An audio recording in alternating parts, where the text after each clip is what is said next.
Hi everyone, the Greek Goddess of Great Reading here again. Yes, I'm doing 2 book reviews in one day. I think I found the good lighting in my bedroom. Finally, it's gonna take me forever. So I'm reviewing My Best Friend Maybe by Caela Carter. I'm probably saying that name wrong again, I do apologize, but for now, until someone corrects me, I'm gonna call her Caela Carter. Right before high school, Colette's best friend Sadie dumped her, quickly and seemingly without reason.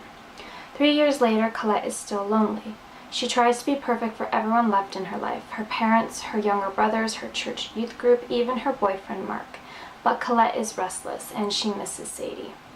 Then Sadie tells Colette that she needs her to go on a family vacation to the Greek islands, one that begins in only a few days, and Colette is shocked to hear their old magic word, need. She has to go. Colette tries to relax and enjoy her Grecian surroundings, but it's not easy to be on vacation with the person who hurt you most in the world. When Sadie's reason for inviting her finally surfaces, Colette finds out this is not just a fun vacation. Sadie has kept an enormous secret from her for years, forever. It's a summer full of surprises, but that just might be what Colette needs. So this book was fun to read because of the location that the majority of the plot is set in Greece. I love Greece, so it was just kind of a nice picture I created in my head. I already kind of know what it looks like, but having the description of the actual islands even enhanced it more. The relationship between Colette and Sadie is very rocky throughout the majority of the book. You don't know if they're going to be friends again, or frenemies, or not friends at all. Sadie has assumed a very big assumption and thinks Colette knows the secret that she has kept from her for years. And when Colette finally finds out what it is, she can't believe it, only because Sadie was her best friend, and she didn't know this about her.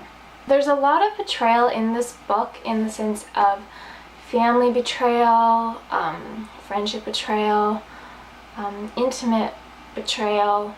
There's just a lot of that in here, and how you can go about dealing with it, and how you had these characters personally deal with it. Maybe not always in the best way, but they try, right? They're flawed. Colette thinks she's so perfect, tries to be so perfect, so she just dissociates herself from people who aren't like that. But then at the same time, she has this friend Louisa who is not like her and also not like anyone else. And she kind of likes having that friendship because it reminds her that not everything has to be perfect for it to be good. There's a bit of romance in this book in regards to Colette and in regards to Sadie. Sadie's I won't get into too much because it's a bit spoilery. Colette has a boyfriend at the beginning of the novel who we meet, Mark, and we just see their relationship and how they interact with each other, and how maybe not everything is as perfect as Colette wants it to be.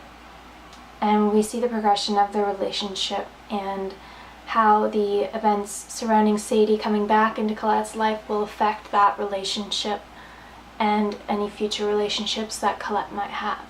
Colette's mother reminds me of someone's mother I know, and how she thinks she's always right, even when you can't always be right, you can't always have the answer to everything.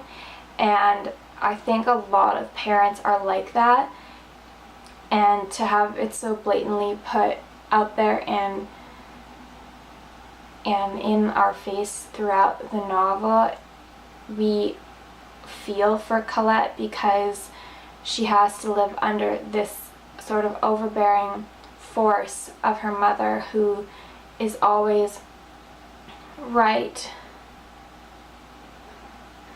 but not always right. And what do you do in that situation? Do you tell your mother that she's not always right, or do you just back off and be like, she's my mother and what she says goes? Most teenagers would agree with A. This book is very hard to explain just because it is so emotionally challenging.